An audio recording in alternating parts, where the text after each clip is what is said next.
Sports Live is brought to you by ABC Nitrogen Services, Anahuac Florist, Anahuac National Bank, member FDIC, equal housing lender, The Beginning Mexican Grill, Community Christian Fellowship Church, Chambers County Abstract Company, Coastal Field Services,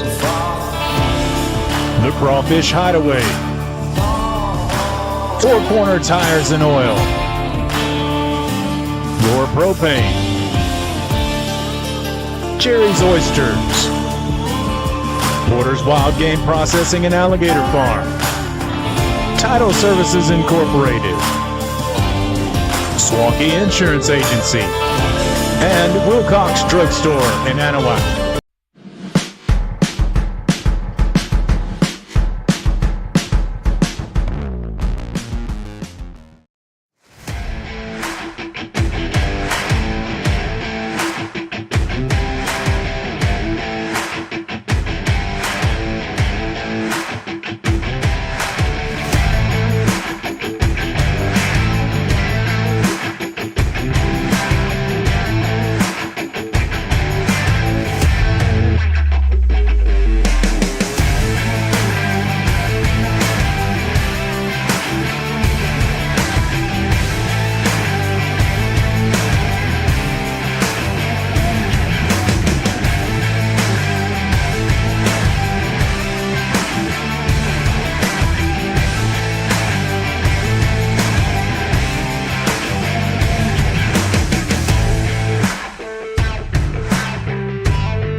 Week 7 of the Texas high school football season is here, and so is the Swamp Bowl. We are live here in Winnie, Texas at Buccaneers Stadium. Trent Hart, Alex Outram, Aaron Ward from SETXSports.com will be walking up the stairs as I speak.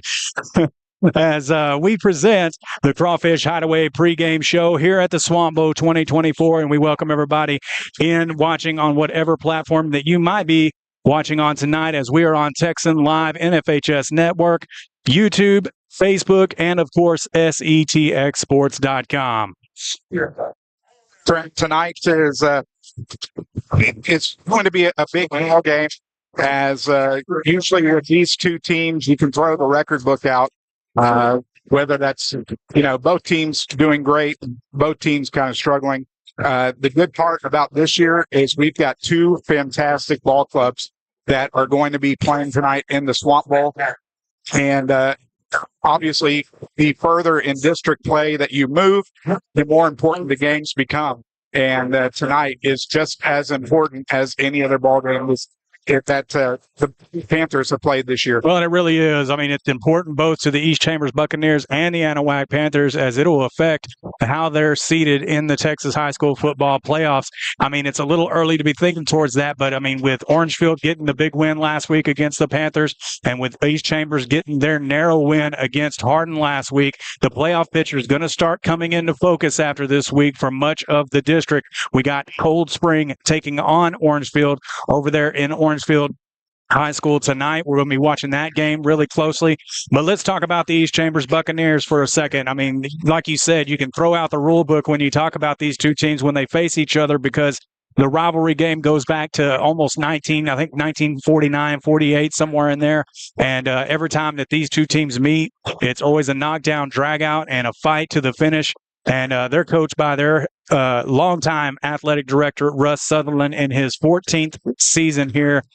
He's got 3 offensive starters and 6 defensive returning. In 2023, they were 8-3 by district finalists, 5-1 in district, and I can tell you they're going to be coming ready to play here tonight. Well, this is one of the fastest teams that you're going to find in the district, and in fact, in 3A in the state of Texas, this is going to be one of the fastest teams. They've got the reigning relay champions on their team, and when you talk about this offense, you know that the ground game is so vital for the Buccaneers. Yeah, I mean, the Bucs have been among Southeast Texas' most consistent small school programs over the years, and if they want to repeat that success, they'll have to lean on a veteran defense. As I mentioned earlier, they're returning more on that defense than they are on the offensive side to lead the charge, and that starts with their defensive back, Reed Todd, who has 27 tackles so far, leads this secondary, but he doesn't lead the team in tackles. The linebacker, Ethan Card, he has 35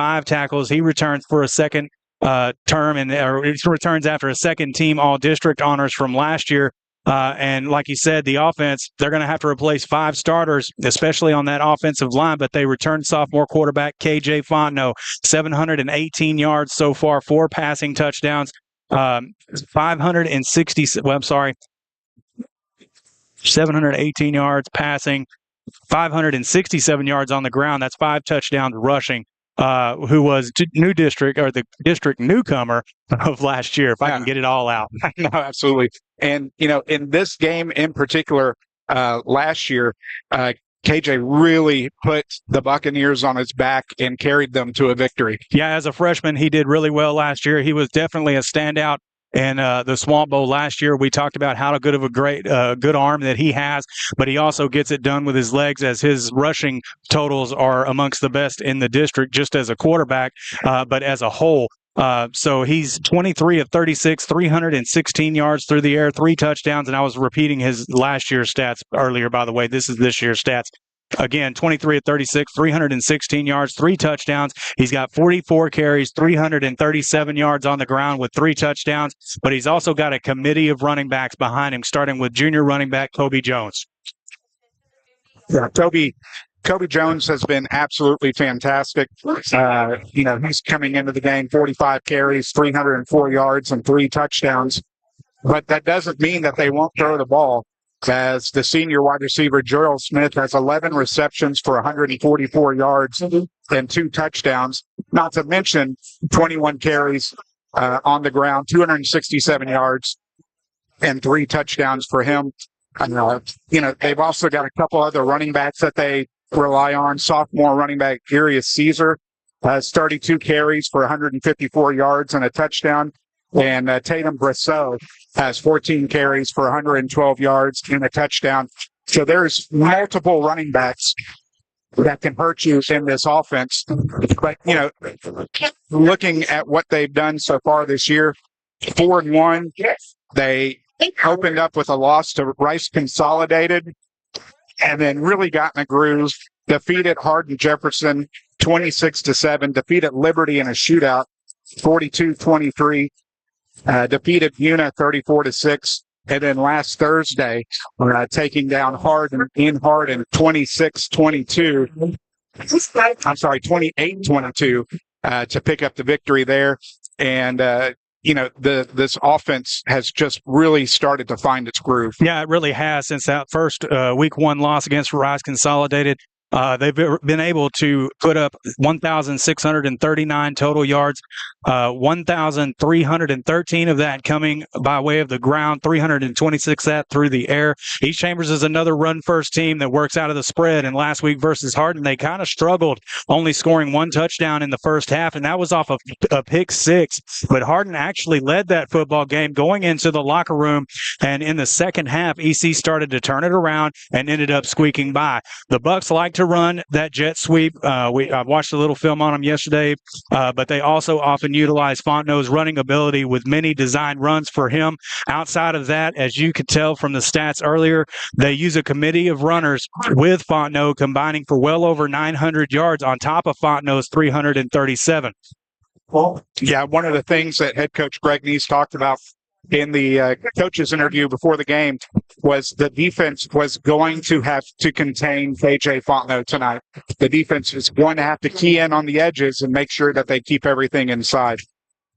And, they're going to have to take a page out of Harden's defensive playbook by making East Chambers uncomfortable early. But as you stated in the beginning, the Bucks have a defense that is very senior and junior laden, and the defense has been no slouch of their own. No, they haven't. They've allowed 1,294 total yards, 840 of that rushing, 464 yards passing, 6 turnovers total. And what you got? It's just they're going to be running out of a 4-3. Defensively, the Buccaneers are pretty good against the pass statistically. They haven't really faced a passing team other than Rice Consolidated. Pardon, the Hornets were able to run the ball well using their wing T. That's an offense that is slowly going by the wayside. But we're going to see what kind of game plan they have for Anahuac and Anahuac's multiple receiver sets. Yeah, we'll see what they had. I'm sorry about that earlier, Alex. I had one of the camera people coming up to me, and we're checking on the stream. If you could hear us, let us know in the chat how everything's looking. Make sure everything's coming through smoothly and that the audio sounds good and all that. And with that said, I want to welcome in SETXSports.com commentator for the Bucks, Aaron Ward. Welcome, Aaron. Hey guys, how's it going? Thanks for having me on tonight. Absolutely, good to have you. And like I said earlier, we are streaming on multiple platforms tonight. We're on Texas Live, NFHS Network, our YouTube channel, our Facebook channel, and of course SETXSports.com. If we added on Discord and Twitch, man, we'd have everything kind of covered. Yeah, I couldn't quite get into all of those, but before we go to the break, Aaron, and we were talking about the Bucks in this pregame show. What can you add as you've seen them most of the season so far? Yeah, just count on Jarrell Smith getting a lot of touches tonight. Number 0, the senior wide receiver, they're going to use him in a little bit of a jet sweep, using different run situations. As you're kind of mentioning, they're kind of using a little bit of outdated, not quite outdated offensive system, but they've modified it to their needs and to what they do best. And they have a lot of speed, plenty of speed all the way around. Especially you're going to see KJ Fontenot's legs tonight a bunch. He's one of the leaders on the rushing totals this season. Kobe Jones, who's kind of emerged. I didn't see him stepping up like he has this season. I was expecting Caesar to really step up and take the lead for that running back spot, but it's actually Jones this season. So expect those guys to all get a bunch of looks and stuff. The other wide receivers don't get as many passes thrown to them, so you might see them here and there. Look around maybe halftime if the Bucks have the ball about midfield, driving downfield. They might dump it off. It's one of those things that they did with Jacoby Peralt for a long time, which was they'd sit up about midfield and they would chunk that thing 40 yards and then hit the end zone. So maybe be looking for that at some point in the game, especially if we get to a place where we're running out of time. There's some great defensive linebackers on this team, so be watching for them as well. Ethan Cart, especially. Him and Reed Todd, man, some good guys on defense to watch out for. Of course, Jarrell Smith, all those guys. So, small schools, you're going to be playing both ways in some cases. So you're going to be hearing names on both sides of the ball that are going to be the same tonight. The Buccaneers are going to bring just an absolute ton. You touched on it also. Speed is the name of the game, and the Panthers are going to have to stay balanced tonight to be able to keep up with this speed. But we're going to take our first time out of the evening as the Crawfish Game pregame show will continue next with the coach's interview of head coach Greg Neese after this on Anahuac Sports Live. Want to know Anahuac's best-kept secret? The Crawfish Hideaway is just that. From fresh Cajun-boiled crawfish, shrimp, snow crab, and even homemade gumbo. While you're there, be sure to try their famous fried gator bites or boudin egg rolls. Starting in December, come get your bug on at 400 Miller Street in Anahuac, 409-267-6060, or you can find them online at crawfishhideaway.com. The Crawfish Hideaway, proud supporters of Anahuac ISD and Panther Athletics.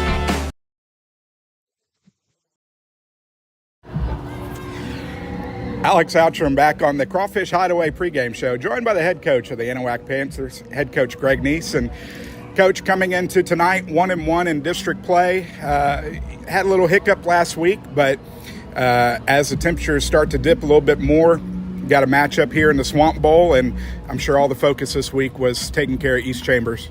Well, really, you would think so. Really, it was kind of taking care of the Anahuac Panthers. That was our focus, starting on Monday with our kids, and it wasn't a very fun week of practice for them.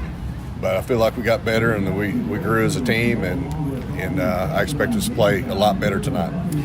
Thing with high school football is, even the best teams can get humbled, and it seems like, after last week's defeat, it's a big lesson for the Panthers and a growing pain that has to happen for a good football team. Right, like I told our team, I said I think there's 3 characteristics for being a good man, and that's character, integrity, and humility.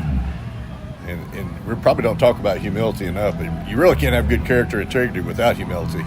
So that was a good lesson for us. And, Nick Saban always said it, and with his teams, they're always so good. But when they would get all the praise from the outside, and he would call it rat poison, and they would hear how good they are and who they're going to play next week, and they're looking over an opponent this week because of they're Alabama, and I think we got caught up in that a little bit. I mean, it was a game of the week, and in Orangefield, we knew they were going to be a good football team, but I think it fell on me too. I'm the head coach, so I'm in charge of all that stuff. So I think we all got a little dose of humility, and we found out we're not as good as we think we are. I think we can be pretty good when we're focused, but we definitely weren't focused last week. And that kind of falls on me as a head coach, and then my coaches, and then our senior leadership. Moving past last week's ball game, obviously the Swamp Bowl this week. This is generally a game where you can throw the records out. Obviously, a rivalry that dates back quite some time. Talk a little bit about what you've seen from East Chambers so far this year, and kind of what you're expecting tonight. Well, I mean, Coach Sutherland, who's a friend of mine, they do a great job over here. They always have ever since he took over. We go way back to when I was head coach at Kirbyville, and we had some wars over there, Kirbyville and East Chambers. And you're just going to get a very well-coached team with Coach Sutherland's offense and then Chris Fontenot's defense. And everybody's very technique-sounded and very fundamental, and they play their tail off, and they're fast. Now, they have the sprint relay champion at EC, all 4 of those guys. They play football, and they're really good, and they're fast, and they're going to give us some troubles tonight if we're not taking care of responsibility and containing. Because that quarterback, he can get outside and he can reverse field. They run a reverse, and they're fast. They're faster than us, so that raises a lot of concern for us. And I was going to say, on the defensive side of the ball, obviously you're going to have to work on the contain. But what else is the defense going to have to key in on tonight? Well, really kind of hemming that up, and then getting some turnovers. We haven't had that happen. When we won some games early on, some big games that we played against in Woodville, and that was a war. I mean, that was a physical war.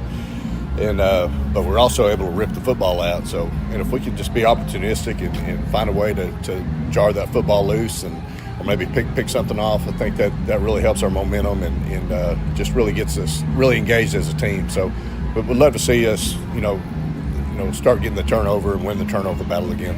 Offensive side of the football, what are you going to have to do tonight to take advantage of the Buccaneer defense? We're going to have to rush the football. Very disappointed last week.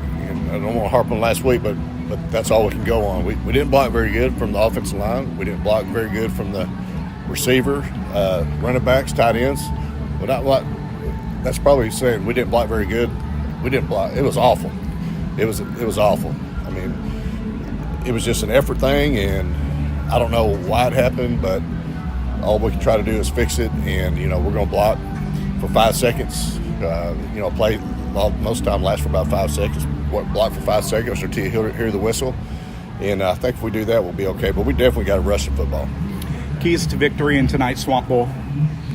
Well, I think getting off to a good start and being physical and try to be the more physical team. I think we are, but that remains to be seen. So We had a real tough week of practice. We did Oklahoma drill on Monday. We did some competition on Tuesday and Wednesday, and it was very physical. And some guys got banged up. And I told them, I said, you don't want to hit on Friday night. We're going to hit on Monday, Tuesday, and Wednesday. And we did, and I think they're ready to go. We're pretty focused, it seems. And anyway, I hope it turns out good for us.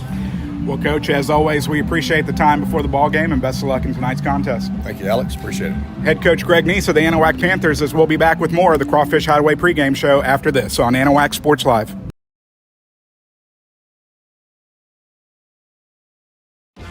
Want to know Anahuac's best kept secret? The Crawfish Hideaway is just that. From fresh Cajun boiled crawfish, shrimp, snow crab, and even homemade gumbo.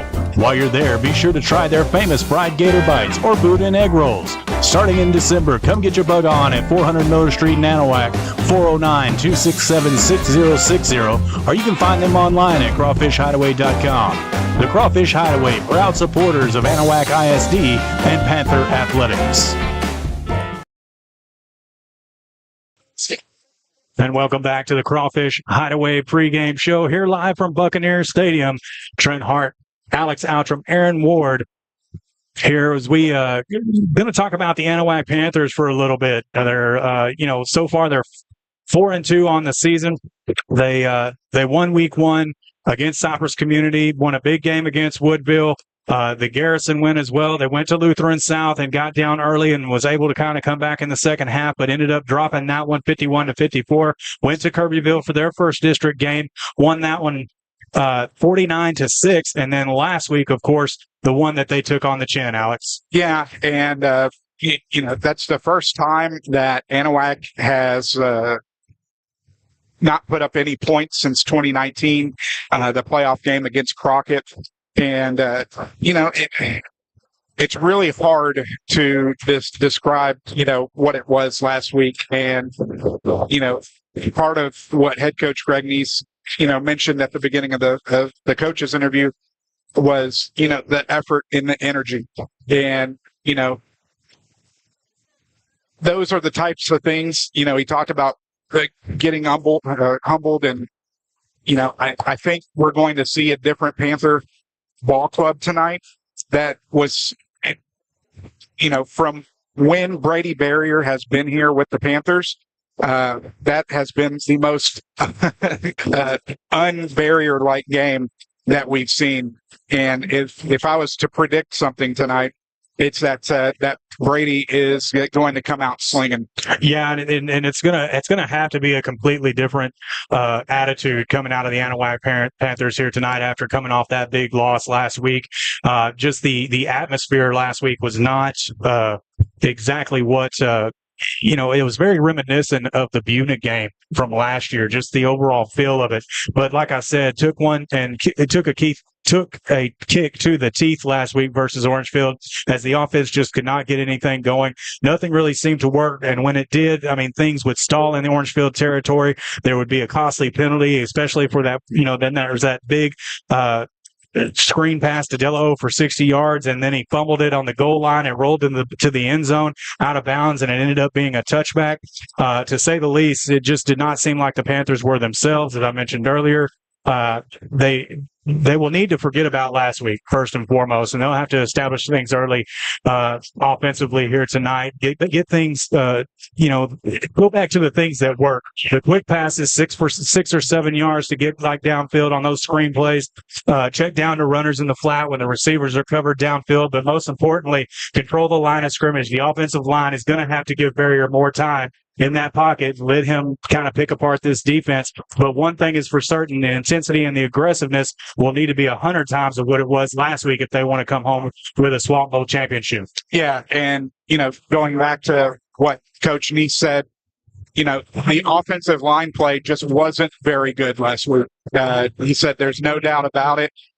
And for them to have any chance up front tonight is going to be a huge key for the Panthers. Yeah, they've got to keep this defense out of the offensive backfield. But so far for the Panthers in 2024, their offense, they're still leading the district, even though putting up a goose egg last week. They've got 2,474 total yards, 770 of that coming on the ground, 1,767 through the air. As you can see, we're pass heavy, 412.33 yards per game. And that all starts, as we mentioned, with the quarterback, Brady Barrier. Yeah, Brady has been, as advertised coming back here for his junior year. We saw the promise his freshman year, and he has really been delivering so far this year. A noted perfectionist, I'm sure, and even we could tell last week on the field how frustrated he was with the play of not only himself but the whole team. He did get a little bit banged up last week on the horse collar that was not called, that left him a little gimpy. So that's going to make, the offensive line even more important tonight as well. Yeah, he's 115 out of 170, 1,757 yards through the air. He's got 17 touchdowns, but he's got 8 interceptions so far this year, which is pretty high for him. 115 passer rating, 42 carries for 171 yards and 6 touchdowns. But his favorite target is Talon Cunningham. Talon has got 32 receptions, 508 yards, 4 touchdowns. He's averaging almost 16 yards per catch. But then again, there's Logan Trotter. Logan Trotter, the second most favorite receiver for Brady this year, 23 receptions, 412 yards, 4 touchdowns. He's averaging almost 18 yards a catch. Let me turn that off. And then we've got Quandre Coates, the tight end, 28 receptions, 327 yards, 5 touchdowns. He's got a little over 11.5 yards as his average. And then you've got Oscar Garza working out of the slot. The junior has 20 receptions, 342 yards, 3 touchdowns, 17 yards per catch. And as far as the run game goes, it is on the senior, Thomas DeLao. He's got 61 carries, 331 yards, 2 touchdowns, almost 5.5 yards per carry on average, but he's also got 10 receptions, 157 yards, including that 60-yard run or catch that I mentioned earlier that got called for a touchback. But the Panther defense, we'll talk about them for a second. The intensity and the aggressiveness applies just as much on the defensive side as it does the offense. There was a slight change last week, and I didn't even really notice it until I started watching the game back as we saw the linebackers drop back into coverage more than we're used to seeing them. A bit unusual as the Panthers have been more physical leading up to that game, rushing the passer, plugging the gaps, and just being more physical on the defensive side. The Anahuac Panthers will have to do things to contain Fondo and his ability to run the football if they're going to be successful. Yeah, and I feel like we're going to see that defensive intensity, that physicality has led to creating turnovers. And that is definitely going to be a key. In that Woodville game, Panthers were able to force 6 turnovers, and they're going to be looking to try to trip the ball tonight. That was Bentley among their running backs.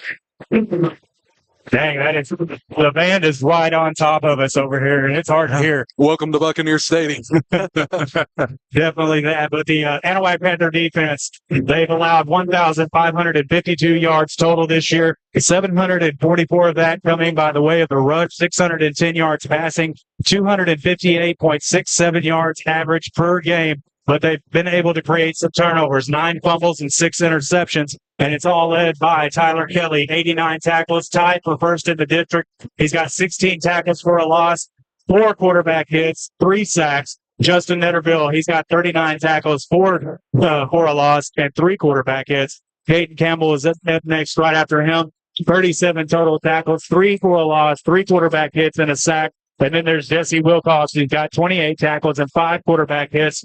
And with that will conclude tonight's Crawfish Hideaway pregame show. We're going to take one more break, but when we come back, we'll have the national anthem and the coin flip. Actually, we'll go down to the field right now for it.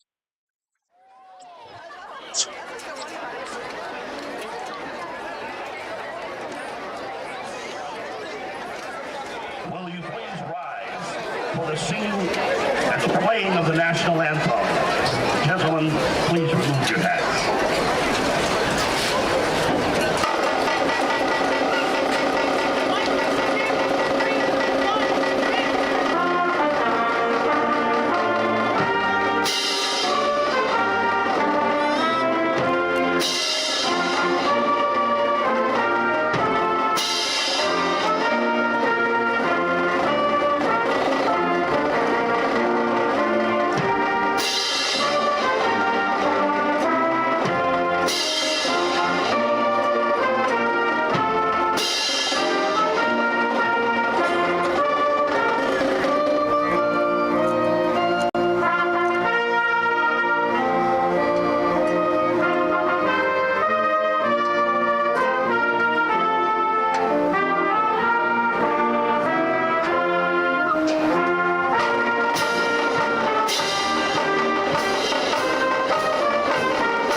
of tonight's national anthem.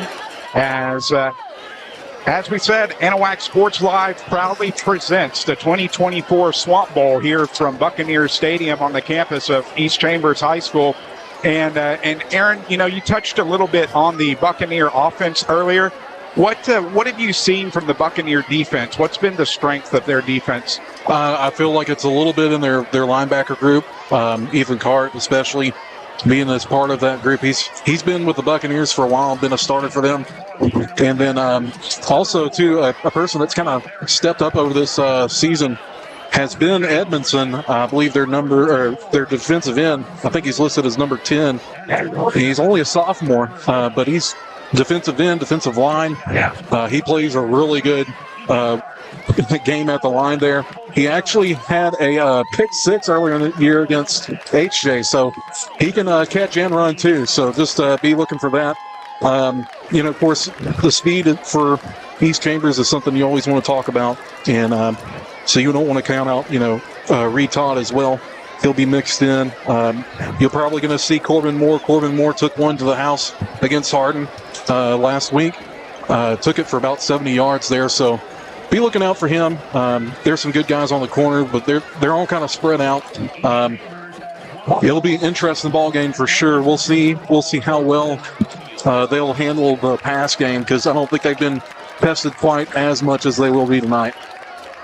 The Buccaneers have won the toss and have elected to receive, deferring to the Panthers in the second half. Captains for tonight's ball game for the Buccaneers: Ethan Cart, Kobe Jones, Ricardo Lopez, and Lane Jones. For the Panthers, captains tonight: Brady Barrier, Quandre Coates, Thomas De La O, and Tyler Kelly. As we are set to go this evening.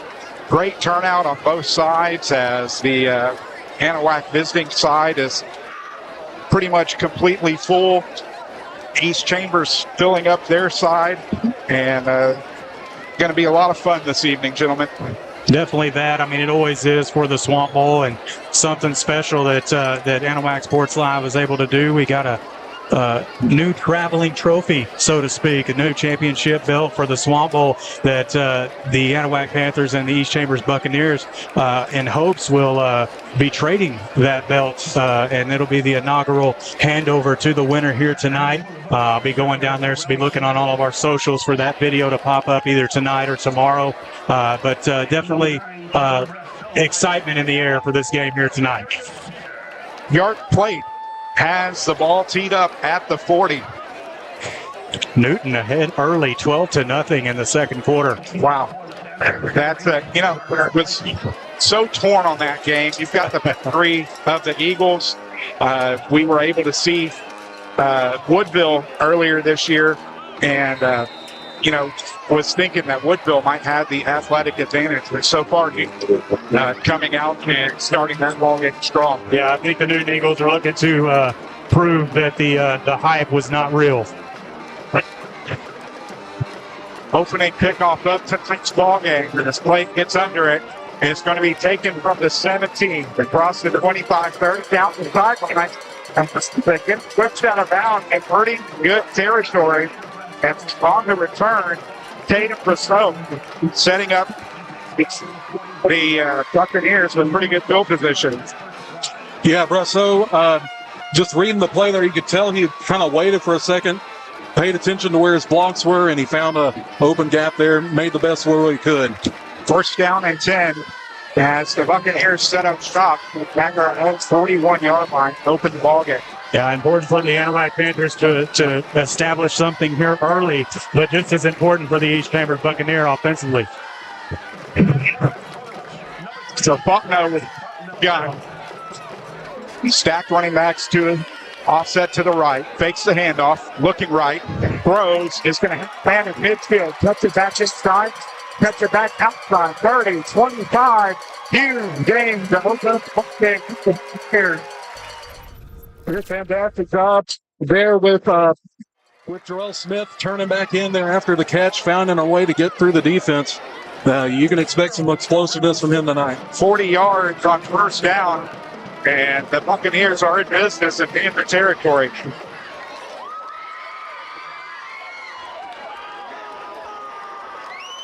First down and 10 from the 22. So actually a 39-yard pickup. Offset pistol. Hand off to Jones. Jones dropping his way through and getting slugged down to return. But number 3 takes them what looks like 7. Yeah, Caesar with a solid run there up the middle, just making use of what he has in front of him. Some good blocking there as well. Yep, still getting used to the number. Yeah, Caesar there on the carry.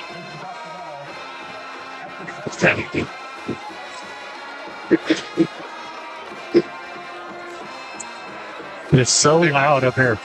Oh, yeah. It's coming through on the headset as well. Yeah, for those at home, the band is like right down to our right, and then, of course, we're right in line for Anahuac. Second down and 4. Out of the gun, Fontenot. Fontenot fakes the handoff. Is going to keep it himself. It's by daylight. It's the ends up. From 15 yards out. That's what you're going to see with KJ Fontenot. That's the reason he's stacked up so many yards this season so far on the ground. He is almost a running back.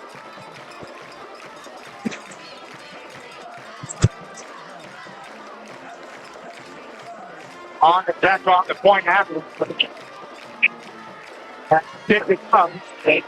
Man, kick his garbage. So we'll take 16 remaining in the first quarter. The Buccaneers have struck first. We now lead at 7-0. Back after this on AnahuacSportsLive.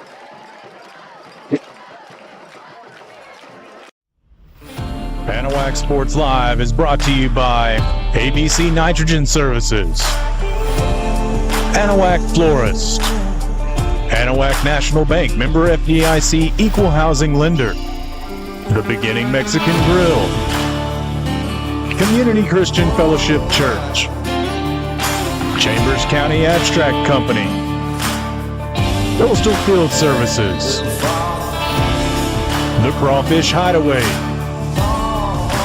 Four Corner Tires and Oil, Your Propane,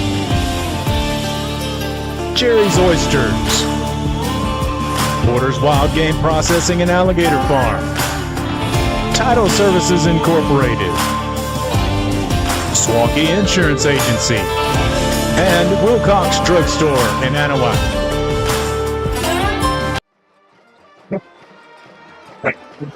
Ladies and gentlemen, if you can hear me, I am working on the stream as we speak. I'm working on it. Let us know in the chat what's going on, and I'll see if I can't fix it on my end. All ready to offside kick, and it's going to be recovered by the Buccaneers. In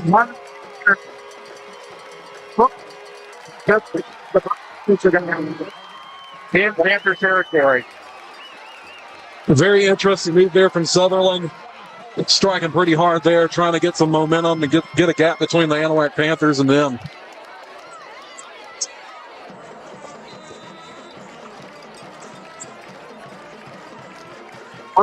Three plays drove 59 yards, took a minute 44 off the clock. KJ Fontenot took it in from 16 yards out. Extra point was good, and the Buccaneers lead at 7-0. Now first down and 10 Buccaneers after the onside kick. Fontenot out of the gun.